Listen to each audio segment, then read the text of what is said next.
सध्या देशामध्ये वातावरण तणावाचं आहे.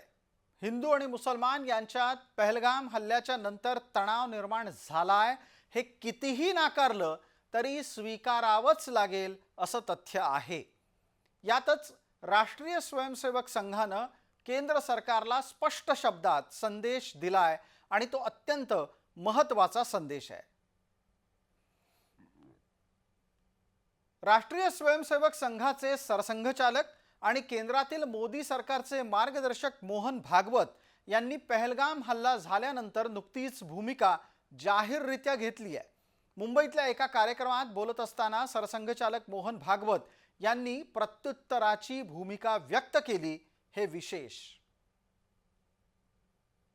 सगळं जग एक कुटुंब आहे.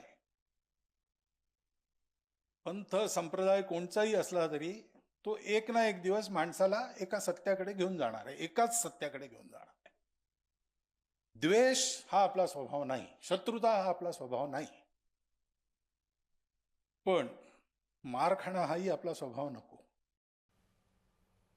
मार खाणं आपला स्वभाव नाही असं म्हणणाऱ्या सरसंघचालकांनी यापूर्वी मुसलमानांना अनेकदा समजावून पाहिलं.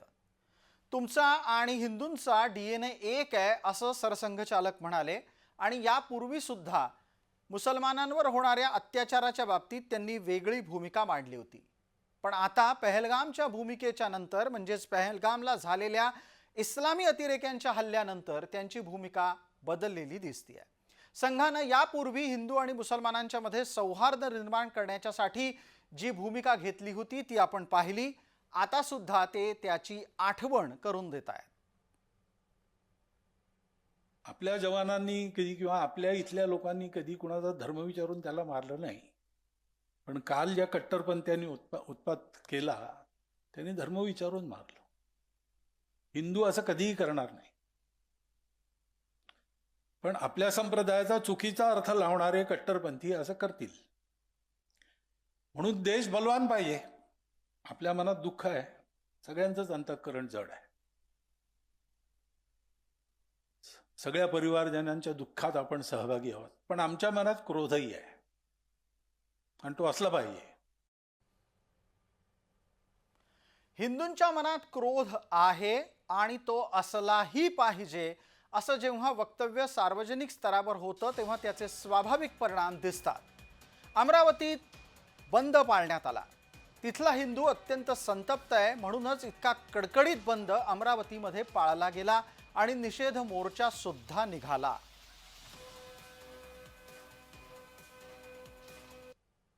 पंतप्रधान नरेंद्र मोदी हे या देशातलं गेल्या अनेक दशकांमधलं मिळालेलं कणखर नेतृत्व आहे आणि ते राष्ट्र प्रथम, नंतर पक्ष आणि नंतर मी मानणारे आहेत.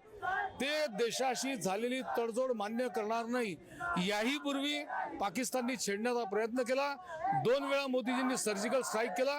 त्यांच्या छातीवर बंदूक ठेवून त्यांना दडपलं.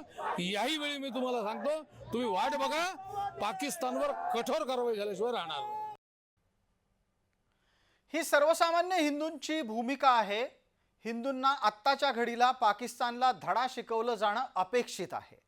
असं असताना लोकसभेचे विरोधी पक्षनेते राहुल गांधी अचानक श्रीनगरला पोहोचले. आपल्या सगळ्यांना हे लक्षात घ्यावं लागेल की सध्या जम्मू काश्मीरामध्ये काँग्रेस समर्थित सरकार आहे आणि याच सरकारच्या कार्यकाळात पर्यटकांवर झालेला पहलगामचा हल्ला हा आजवरचा सर्वात मोठा हल्ला आहे. राहुल यांनी रुग्णालयामध्ये जाऊन जखमींची विचारपूस केली आणि नंतर स्थानिक काँग्रेस कार्यकर्त्यांशी संवाद साधला. हे आटोपल्यावर राजकारण करायची संधी त्यांनी साधलीच.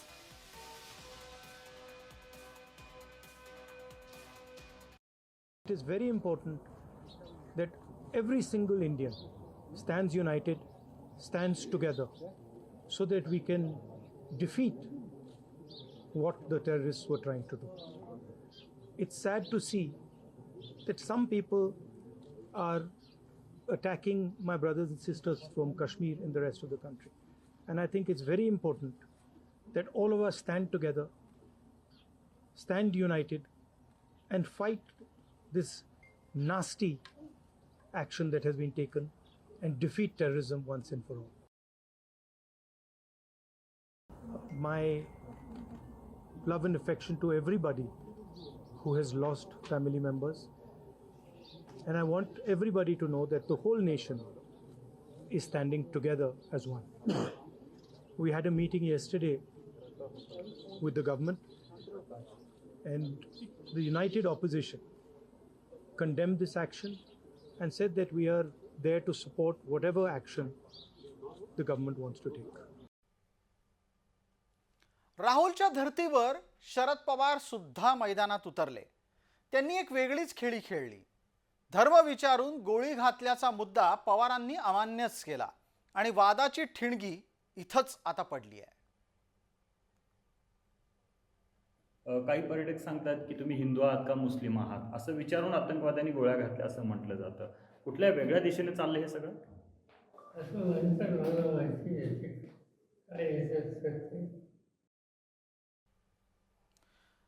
आता याच शरद पवारांच्या समोर 24 तासाच्या आधी गणबोटे कुटुंबातील महिलांनी टाहो फोडला होता. त्या महिलांनी पवारांना जेव्हा वेदना ऐकवल्या तेव्हा स्पष्टपणे म्हटलं की धर्म विचारून त्यांच्या घरातल्या पुरुषांचे बळी गेले आहेत. पवारांना ते ऐकायला कदाचित आलं नसेल. आम्ही परत एकदा ऐकवतोय.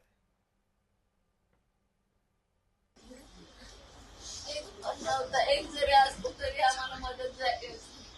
कोणाची हिंमतच नव्हती ते यायची. आम्हाला निर्बल लोकांना बघून ते आधी आले. आणि त्यांचा मित्र असा कोपऱ्यात बसला होता. त्याला बोलवून घेतलं. आजान पडताय क्या, बोलताय क्या कुछ. आम्ही त्याचा ऐकून पटापट टिकल्या काढून फेकल्या की आम्हाला मारायला नको म्हणून. आणि सगळे अल्लाह अकबर म्हणायला लागलं. जोर जोरात अल्लाहचा दावा करायला लागलो. मग तो गेला निघून. पण या दोघांना मारून टाकलं. अजून एक आमच्या बरोबर होता त्या तंबूच्या मागे बसलेला त्याला पण मारलं. तुम्ही ते काय वाचा.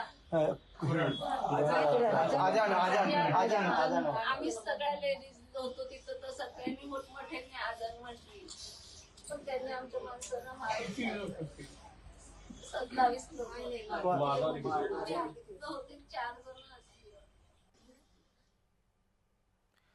दाऊदनं मुंबईवर केलेल्या हल्ल्याच्या वेळेला जे बॉम्बस्फोट घडवले तेव्हा न घडलेला बॉम्बस्फोट पवारांनी सांगून परिस्थिती वेगळ्या वळणावर नेण्याचा प्रयत्न केला होता.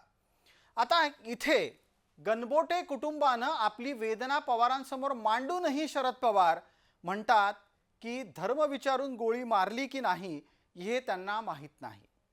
फडणवीसांनी त्यांच्या या दाव्याला चपराक ठेवून दिली आहे. शरद पवार साहेब काय म्हणाले हे मी ऐकलं नाही. पण ज्यांचे आप्तेष्ट मारले गेले, जे स्वतः त्या ठिकाणी होते, ते काय म्हणाले हे मी ऐकलेलं आहे. पवार साहेबांचं जर असं मत असेल तर त्यांनीही ते जाऊन ऐकावं. विशेषच्या या भागामध्ये तुर्तास इतकंच. आपण पाहत रहा फक्त जय महाराष्ट्र.